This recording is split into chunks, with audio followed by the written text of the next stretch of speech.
Bienvenidos a nuestro segundo episodio del podcast Un Paso a la Vez de la Iglesia Anglicana de Chile. Es una alegría muy grande estar sirviendo a la iglesia con este podcast que trata de animarnos a confiar en la palabra de Dios. Está basado en el Salmo 119 que dice: lámpara es a mis pies tu palabra y lumbrera a mi caminar. Es decir, confiamos y podemos dar un paso confiando en Dios.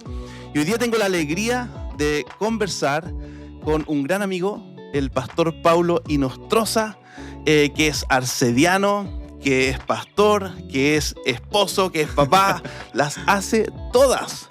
Bienvenido, Paulo. Muchas gracias, Juan Esteban, por la invitación. ¿Por qué no te presentas rápidamente? Arcediano, ¿de qué arcedianato eres tú? Sí, bueno, soy arcediano del arcediano, ¿no es cierto?, de la diócesis anglicana de Valparaíso.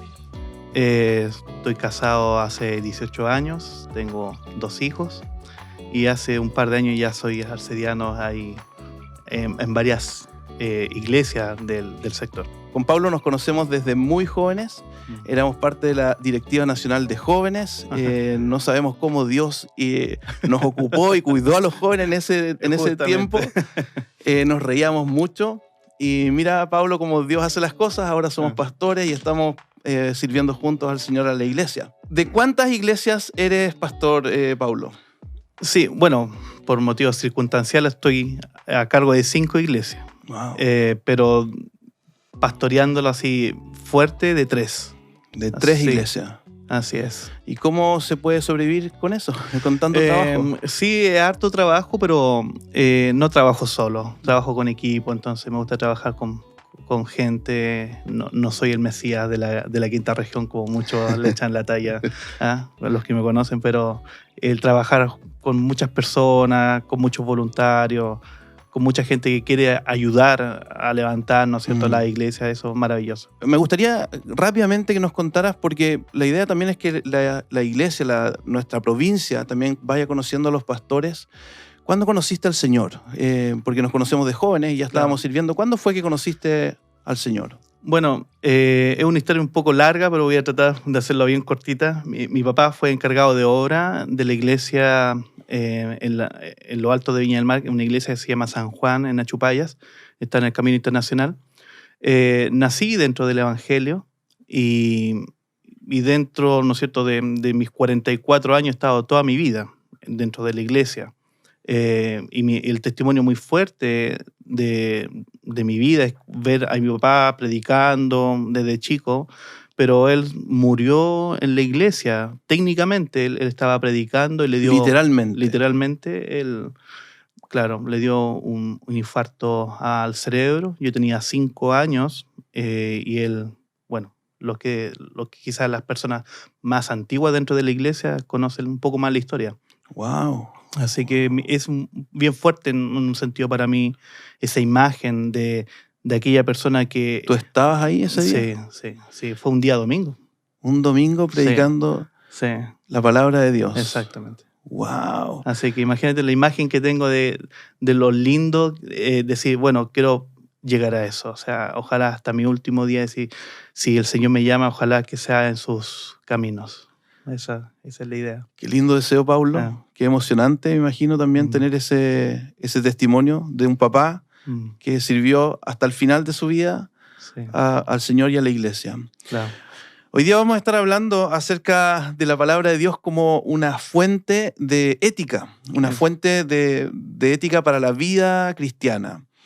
Y me gustaría que pudiéramos conversar por qué es necesaria, crees tú, la ética en la vida del ser humano. Cuando hablamos de ética, inmediatamente pensamos que es algo que uno va adquiriendo, pero todos tenemos una ética, buena o mala, todos tomamos decisiones y de acuerdo a nuestro pensamiento, a nuestra sociedad, es lo que uno va avanzando y tomando decisiones en la vida. Entonces, más que adquirir una ética, ya tenemos una ética, desarrollada o no, y durante toda la humanidad ha sido así. Entonces, cada ser humano ha ido tomando decisiones en la vida, viendo qué es lo que es bueno o qué es lo que es malo para su vida.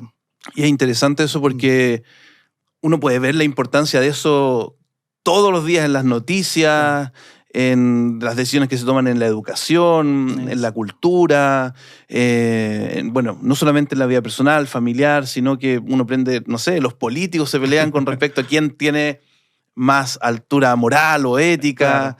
Claro. Es algo súper, súper importante. ¿Y en qué sentido crees tú que la Biblia es la mejor fuente de ética? ¿Tú podrías decir que la Biblia es la mejor fuente de ética? Bueno, afirmo eso, ¿no es cierto? Que la ética bíblica o la ética que surge, ¿no es cierto?, de la teología es el mensaje central del cristianismo que lo podemos llevar al Evangelio. Entonces, quizás un paso antes sería es por qué las personas tienen una ética quizás tan distorsionada o una ética mala, es porque lo podemos medir bajo los parámetros bíblicos.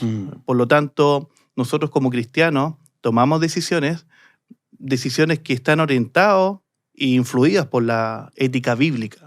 Por lo tanto, cualquier persona que tome una decisión que esté fuera, ¿no es cierto?, de la ética bíblica, la considera Dios como algo malo. Hace un ratito dijiste, yo nací en la iglesia. Claro. Me gustaría hacer una pregunta que yo creo que también debe ser probablemente desafiante para nosotros.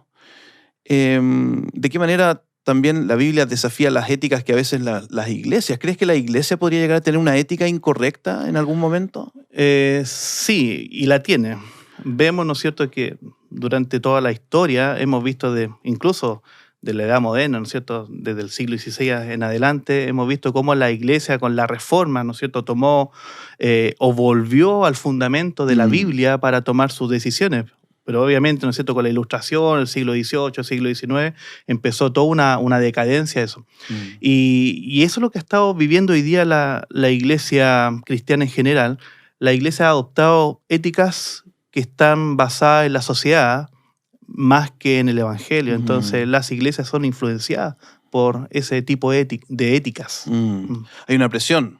Hay Claro. una presión de la sociedad hacia los cristianos y hacia las iglesias. Claro, o sea, te pongo solamente un ejemplo. No sé, hace 60 años atrás, hablar de aborto era una bestialidad. Claro. Pero hoy día se habla de aborto en la iglesia, iglesias liberales, ¿no es cierto?, que hablan de que sí es un camino correcto. Entonces, ¿cómo nos saltamos, ¿no es cierto?, no sé cómo decirlo, pero llegar a ese punto es porque a medida que tú vas alejándote de las cosas del Señor, a medida que tú te vas alejando de la Escritura, la sociedad se va paganizando, se va alejando de las cosas del Señor. Es cierto. Y quizás también hay otro lado de eso, que no solamente una ética, no solamente la iglesia ha sido transformada por la ética de una sociedad lejana a Dios, sino también creo que muchas veces dentro de la misma iglesia se empieza a gestar o a incubar una ética que proviene de un legalismo, por ejemplo. Hay muchas iglesias que están a veces centradas en sí mismas y sin o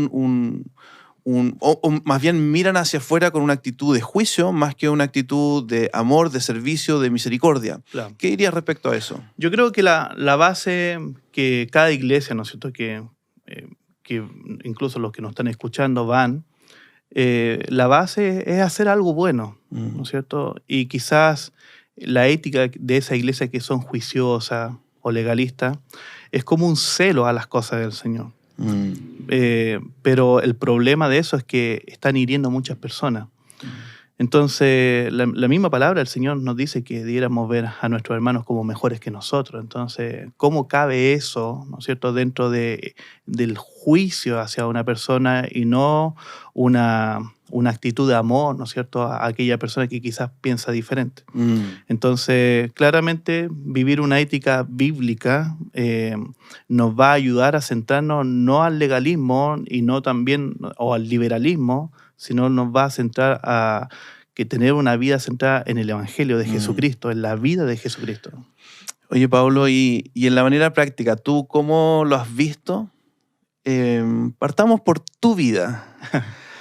Cómo la palabra de Dios, no sé si puedes recordar o identificar ese proceso en tu propia vida, cómo la palabra de Dios ha ido transformando tu propia Claro, ética en tu vida. sí, me acuerdo, obviamente en la escuela dominical, ¿no es cierto?, dibujando, pensando cómo era Jesús, ¿no es cierto?, como un hombre de barba, contando las historias bíblicas. Y uno va creciendo en ese ambiente. Y después uno se va dando cuenta que ya no está para eso, empieza con los jóvenes, todo un tema, ¿no es cierto?, de descubrir. Pero en el contexto de donde yo vengo, son iglesias muy pobres económicamente, donde no había muchos pastores. Y por lo tanto uno se creía así como autodidacta. Y fueron muchos años así. Y dentro de los 18 años, me acuerdo que tenía muchas crisis existenciales. Incluso pensé hasta en el suicidio. ¿En serio? Claro. ¿A qué edad, Paulo? 18, 19 años. Y uno, pero como un joven de toda la vida en la iglesia pasando eso, era porque no tenía una base bíblica, no sabía quién era yo realmente. Sabía quién era Dios a mi manera. Entonces, el peligro, ¿no es cierto?, de no tener una persona que te guíe, una persona que te hable del evangelio, ¿no es cierto?, que te ponga una base, es súper peligroso, porque uno empieza a investigar, a mirar a otros lugares donde realmente te puede causar mucho daño.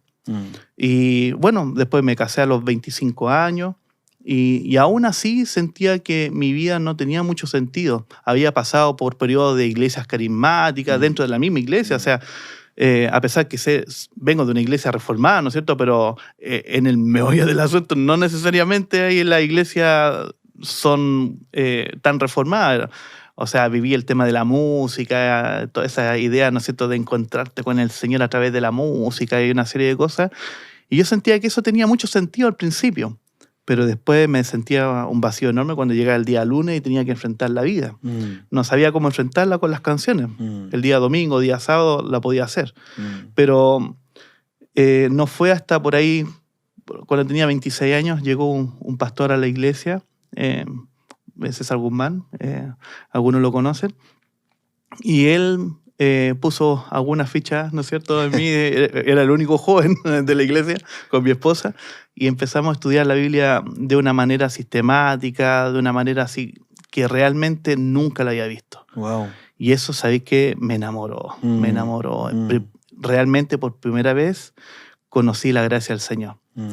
Y cómo mi actitud frente a la vida, la actitud mía de mi corazón frente a las cosas del Señor fueron cambiando. Cómo esa ética de decisiones fueron llevando mi vida ahora a lo que estoy viviendo, siendo pastor. Sí. Venía a mi mente lo importante que es entender las Escrituras como en su totalidad, para entender, partiendo por el valor del ser humano, el propósito del ser humano de estar, de existir, de caminar por esta tierra. Y creo que hay muchos jóvenes que hoy día necesitan conocer lo que Dios ha dicho en su palabra para tener un real sentido de vivir. Claro. O sea, creer que Dios nos hizo a su imagen, claro, y semejanza. Y que por eso el ser humano tiene hombres y mujeres, niños, adultos, ancianos, tenemos dignidad. ¿Cierto? En este tiempo que se ha hablado mucho de la dignidad, quizás no se ha hecho la pregunta de dónde viene esa dignidad. Claro. Y es maravilloso encontrar en la palabra que esa dignidad viene de que somos hechos a imagen de Dios. Por lo tanto, desde que somos concebidos tenemos esa dignidad que es importante conocerla, ¿cierto? Para vivir dignamente y conocer a aquel que nos da esa dignidad para caminar con él. Justamente, o sea, la ética bíblica nos ayuda, ¿no es cierto?, a encontrarnos y ver quiénes somos y qué necesitamos. Una estadística nomás, hace un par de años, ¿no es cierto?, por ahí por el 2017, 2008, los jóvenes, prejóvenes, entre los 10, 14 años, la tasa de suicidio era tan alta en Estados Unidos que era 1 de cada 5 jóvenes en esa edad se suicidaban porque entendían que su vida no tenía sentido. Entonces, ¿cómo la ética bíblica es una respuesta a las personas? ¿Cómo lo centra? Hoy día vivimos, ¿no es cierto?, en una época postmoderna Y vemos, ¿no es cierto?, que las personas tienen su propia ética y sus propios valores, incluso van en contra de la biología y todo lo que podemos ver, incluso hasta el método científico. Entonces podemos ver, ¿no es cierto?, que muchas personas dicen ser lo que son por sus sentimientos más que lo que realmente son. Oye, eso es un súper buen punto, porque me imagino que te pasa a ti y quizás quienes nos están escuchando, viendo también lo han visto o lo están pensando así, que mucha gente piensa que la ética cristiana es algo restrictivo, solamente restrictivo al ser humano, aburrido, fome. En cambio, ¿cierto? Quizás lo que hoy día se escucha es que la ética personal, de darle cierto espacio a lo que uno quiere hacer, a las decisiones que uno quiere, a los deseos que uno tiene, eso es la verdadera felicidad, sin tratar de hacerle daño a nadie, porque en general eso es lo que uno escucha actualmente. ¿Qué le dirías a aquellas personas que están pensando así? Que la ética cristiana, una lista de reglas, claro, aburridas. Claro, o sea, la misma palabra ya te dice ética, ya es aburrido. Sí, qué sueño. Qué sueño, que me están hablando de ética. Claro, entonces, pero la ética... Me acordé hace un tiempo atrás a algunas personas que los castigaban, ¿cierto? Decían, van a ir a clases de ética. Claro, clases de ética, claro, incluso claro, como un castigo. Pero la ética es una respuesta al Evangelio. Y por lo tanto, el Evangelio, para las personas que nos están escuchando, se centra en una persona, en la persona de Cristo. Y esa persona vino a morir por nosotros, a darnos libertad, darnos un camino, ¿no es cierto?, dentro de toda esta diversidad de preguntas y de respuestas, como muchas personas dicen, hoy día no existen verdades absolutas. Y por lo tanto, al no existir verdad absoluta, la respuesta bíblica es lo que necesitan las personas. Encontrar un camino de gozo, un camino de restauración. Eso es muy importante. Donde a través de la palabra del Señor podemos encontrar esa restauración que todos necesitamos. Y por lo tanto, al hablar de ética, inmediatamente íbamos a hablar de la palabra del Señor, a hablar del Evangelio y lo que el Evangelio produce dentro de las personas. Eso. Me viene a mi mente cuando Jesús lo criticaron fuertemente y personas lo criticaron por su enseñanza y mucha gente dice que se alejó de él y los discípulos quedan ahí, ¿cierto? Y Jesús los confronta, les dice, ¿ustedes también se van a ir? Y Pedro responde, ¿a dónde podríamos ir? Solo tú tienes palabra de vida. Entonces eso me hace pensar que la palabra de Dios nos lleva a una relación con Jesús, ¿cierto? Es una relación con Jesús y que de ahí principalmente es la fuente de una ética que no está basada en normas, ¿cierto? Principalmente, sino que en una relación con Dios, en una relación con el Hijo de Dios. Y eso cambia la idea, ¿cierto?, de algo aburrido. Claro, porque la ética, ¿no es cierto?, es verdad, te regula. No podemos decir que no. Pero es una regulación santa, es una regulación para bien, es una regulación para una bendición. Te regula a ti como esposo, te regula a ti como esposa, como mujer, en tomar decisiones, como joven, qué vas a hacer con tu vida, o incluso las carreras que tú quieres optar, ¿no es cierto? Pensar cómo yo puedo ayudar a mi prójimo, más que decir, bueno, ¿dónde puedo ganar más plata?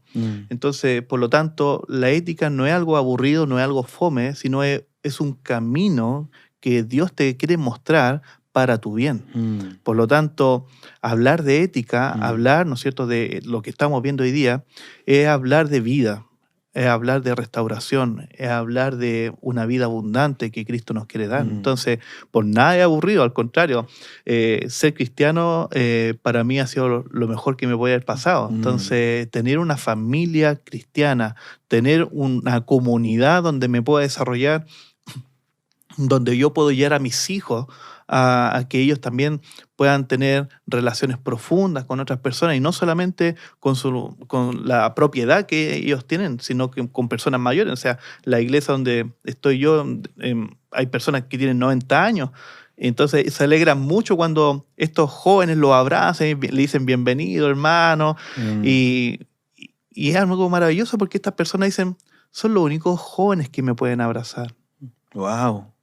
Porque dentro de su familia hay como esta idea, ¿no es cierto?, de que ya el abuelo está a punto de morir, entonces ya no sirve para nada. En cambio, el joven, el adulto mayor, en esta comunidad, ¿no es cierto?, se demuestra la ética ahí, en ese momento. Entonces, es maravilloso. Eso es muy cierto, porque uno, en nuestra labor o en nuestra vida dentro de la iglesia, podemos dar testimonios, muchos testimonios de personas que estaban como en un camino de vida y conocen a Dios, conocen su palabra y hay una transformación muy grande en la vida de ellos. Yo recuerdo cuando tenía como 18, 20 años, una persona en mi iglesia en Concepción, que había llegado por el encuentro matrimonial, me dice, oye, ustedes son tan bendecidos de haber conocido a Jesús en su juventud. En cambio yo, dice, no sé, tengo 50 años y miro hacia atrás y veo muchas malas decisiones, ¿cierto?, que tomé y que estaban teniendo consecuencias para la vida de ellos. Entonces, como bien decías tú, la ética que Cristo, que Dios nos da, que la palabra de Dios nos da, es un camino de vida, un camino de alegría, un camino que en última instancia trae bendición para uno, para los que nos rodean y a veces para muchas otras personas más, ¿cierto?, para nuestro prójimo. ¿Has experimentado eso en la iglesia? ¿Has visto eso? ¿Esas transformaciones profundas en la vida de hermanos y hermanas dentro de la iglesia? Claro, o sea, yo veo en mi propia vida, ¿no es cierto?, esa transformación constante que el Señor me hace en mi vida y veo cómo el Evangelio también provoca eso en las demás personas. O sea, predicar el Evangelio, obviamente que es Dios el que hace esa transformación, es Dios el que llama, Dios coloca, ¿no es cierto?, en nuestro corazón y en nuestra mente sus palabras.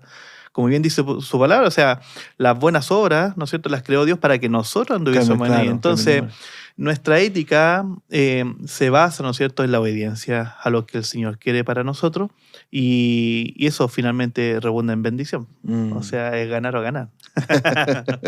Sí, y hay un aspecto que creo que tiene que ver también con la fe, ¿cierto? De creer que nuestro Padre Celestial es bueno con nosotros. Siempre viene a mi mente eso cuando la serpiente en el jardín del Edén, eso es lo que primero que trata de hacer con Eva, es hacerle pensar que Dios es malo de alguna manera, porque le dice, con que Dios ha dicho que no coman de ningún árbol. Claro. Ay, que fome Dios. Y ahí Eva contesta bien, le dice, no, en realidad podemos comer de todos. Hizo todo esto para que disfrutemos de todo, menos de este. Pero de alguna manera la serpiente siempre está tratando de hacernos pensar esa idea de que Dios es malo, es fome, las reglas, ¿cierto? Y nuestro propio corazón pecaminoso nos lleva como a creer esa mentira y desconfiar de Dios. ¿Qué rol tiene entonces la fe, crees tú, en la ética cristiana? En vivir esa ética cristiana. Sí, es fundamental, obvio, ¿no es cierto? Ningún cristiano diría lo contrario. Quizá un paso antes es decir que la verdad, ¿no es cierto?, del mundo que nos rodea, solamente la podemos vivir a través de esa fe. Y por lo tanto, cuando me refiero a la verdad, ¿no es cierto?, me estoy refiriendo a que muchas personas ven la verdad como algo relativo, algo que nadie la puede tener, entonces una verdad absoluta.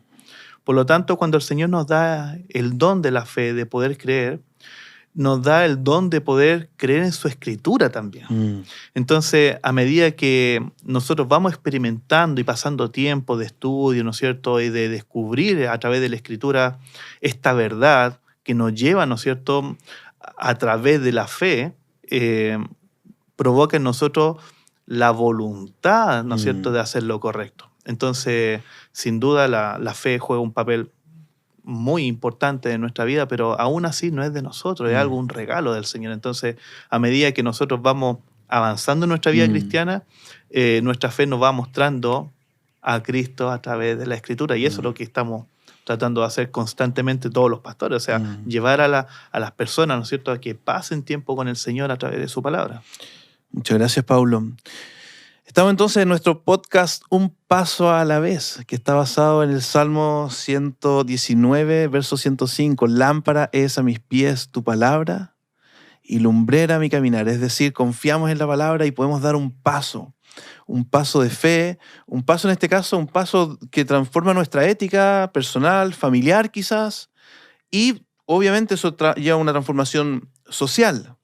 Entonces, Paulo, en estos minutos que nos quedan, ¿qué paso animarías a los que puedan estar viendo o escuchando este podcast?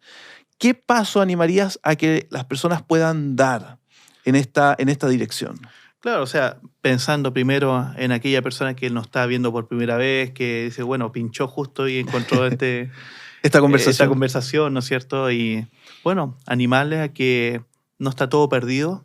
Vivimos en un mundo malo donde la sociedad, ¿no es cierto?, nos apremia, donde tratamos de buscar en nuestro interior soluciones y respuestas para nuestra vida. En un sentido, invitarte, ¿no es cierto?, a que buscar, ¿no es cierto?, el camino mejor, buscar el camino que Cristo nos está hablando, un camino, ¿no es cierto?, que te va a llevar a la felicidad, a una vida eterna. Y esa vida, ¿no es cierto?, que Jesús promete, no es un camino fácil, es un camino quizá un poco pedregoso, pero su final es de felicidad absoluta. Entonces, si tú andas buscando llenar el vacío de tu corazón, es que tú busques a Cristo. Es quizás es la mejor decisión que tú podrías tomar. Y aquella persona que ya es cristiano y está viviendo, ¿no es cierto?, en este mundo postmoderno, donde quizás no sabe cómo tomar las mejores decisiones, bueno, te quiero ayudar. O sea, busca al Señor primero en oración y a través de la palabra busca, quizás instrúyete, ¿no es cierto?, buscando, hable con tu pastor o habla, no sé, o escribe, no sé, y busca, ¿no es cierto?, cómo podemos ayudarte también en esta búsqueda de profundizar, ¿no es cierto?, cómo tomar mejores decisiones en tu vida. Todos en algún momento nos hemos equivocado, todos hemos sufrido las consecuencias de nuestro pecado, pero aún así Cristo siempre está ahí para ayudarnos y perdonarnos. Así que te invito a eso, a tener, ¿no es cierto?, un encuentro personal a través de la Escritura. Oye, muchas gracias, Paulo. Muchas gracias. Viene a mi mente entonces que la palabra de Dios es una fuente de transformación que se basa en una relación, ¿cierto? Exacto. Es como lo que tú hablabas hace un ratito. El testimonio de tu papá ha ido transformando tu vida y también tu dirección. ¿Cuánto más nuestra relación con un Dios vivo que en realidad nos vamos empezando a parecer? Mientras más tiempo pasamos con Él, más nos empezamos a parecer a Él, en la manera de pensar, en la manera de hablar, las decisiones que tomamos. Así que los animamos a eso, a conocer a Dios, relacionarse con Él a través de su palabra, y de esa manera, un paso a la vez, se va a ir transformando nuestra vida. Te agradezco mucho, Paulo. Gracias a ti por la invitación. Que Dios te bendiga en todo el trabajo que usted tiene, y nos despedimos con mucho amor, con mucho cariño de todas las personas que puedan haber estado viendo o escuchando este segundo episodio de Un Paso a la Vez, el podcast de la Iglesia Anglicana de Chile.